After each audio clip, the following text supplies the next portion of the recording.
got a big question after UFC 244 that isn't one that most people are thinking of. People are thinking of, who Jorge's going to fight next, who Nate Diaz is going to fight next. I'm wondering, who's Isreal Adesanya going to fight next? Now, I'm armed with a little bit more information, maybe than you are, just because an interview with Isreal and Ariel Helwani just came out about an hour ago. Ariel asked Isreal specifically what he seems to think about Paulo Costa's injury. Now, with the way that he worded that question, and as the way that I just said it to you, it implies naturally that there's some sort of foul play, that there's something going on. What do you think about this, huh? Is there something that you think that just doesn't, that seems fishy, that doesn't meet the eye, Isreal? Isreal said yes. Actually, yes. It looks like we have the same thought process, Ariel, because, yeah, I do think there's something wrong. I think he's BSing. But regardless if he's BSing or not, if he says he's on the injury reserve, he's on the injury reserve. He's not fighting. So, number one contender in Paulo Costa, he's out. So who are we going to think to next? Well, a lot of talks have been about Yoel Romero. But they don't want him to possibly lose to a dangerous fighter such as Yoel Romero after Yoel's coming off of a loss. That doesn't look good for anybody. It doesn't look good when you have a champion that's 1-1 in his last two and is still the champion. You don't give people coming off of losses title shots. That's just it. Something else that Isreal Adesanya said in that interview that I thought was very, very interesting was that he mentioned that he did not plan on being in attendance for this competition, for this fight, for UFC 244. He had to be back in America in December. He didn't want to make the second trip back. He'd rather seen the December card and left it at that. But he said that the UFC made him an offer that he could not refuse. So you have to ask yourself, why would the UFC have done that? They obviously didn't want their champion to be a replacement, a fill-in fight if one of them missed weight. And actually, Jared Cannonier was the fill-in anyway. So what could it have been?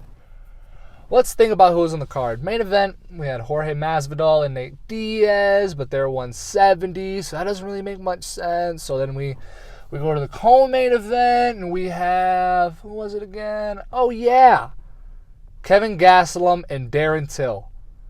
They made Isreal Adesanya an offer he could not refuse to be in attendance so that the winner of that fight, be it Kelvin Gastelum or Darren Till, could get on that mic and say his name. Build up the hype for that next fight. Darren Till didn't do it, which puts us in a really bad spot. Because if I know for a fact that if Kelvin Gastelum would have won, he would have got on the mic and said, Isreal Adesanya, I should have finished you the last time.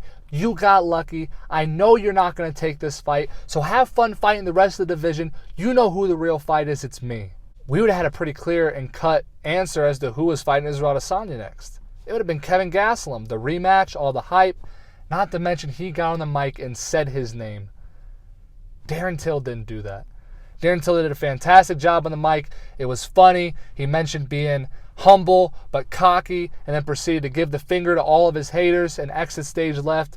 Did a good job, but he didn't say Isreal Adesanya's name. He didn't even mention him. The UFC made him an offer he could not refuse so that the winner of that fight could start to build up the next fight. Darren Till didn't do it. So now we're sitting here talking to ourselves, wondering, is it going to be Yoel Romero? Is Paulo Costa lying and he's actually going to fight him? Is he somehow going to manage to fight John Jones? Will George St. Pierre come back and fight him in 185? We're left asking questions because Darren Till didn't get on that mic and say, Isreal Adesanya, you're taking everything I worked for, mother effer. I want to fight your F&A. You know who the real fight is and who the real money fight is. It's me, not all these other clowns that you've already punked out. But he didn't. Now you can go ahead and say, it's 2020. Be it what it may. You can say whatever you want, saying that it's a lot easier for us to sit here and say he should have said this than actually going out there and doing it. But we're not talking about a fight here. I can agree with you on the fight. Fighting is the number one sport that you're able to see holes in hindsight that look just so obvious you have no idea how they weren't seen during the fight. That is, I go back and watch my competitions. I watch other people fight, and I just think to myself, how can you not understand what's going on? Well, it's because there's another trained killer trying to kill you. It's really difficult to think and take yourself out and look at a situation from an omniscient third-person point of view, which is what you're doing when you watch it live, and especially what you're doing when you're re-watching footage to an outcome that you already know the answer to. But we're not talking about that. We're talking about him winning a fight, getting on the mic, looking in the crowd, seeing the champion of the division that you fight in right there and going, hey, guess what? I'm here. You don't want to fight me. I know you don't want to fight me, but I'm here. So you can go ahead and keep running, Isreal. You can go try to fight the blown-up Paulo Costa and the blown-up Yoel Romero. You can go ahead and have your fairy talks with John Jones. You can have a fun fight Jared Cannonier, but I'm here. And I'm ready. But he didn't say that. He didn't.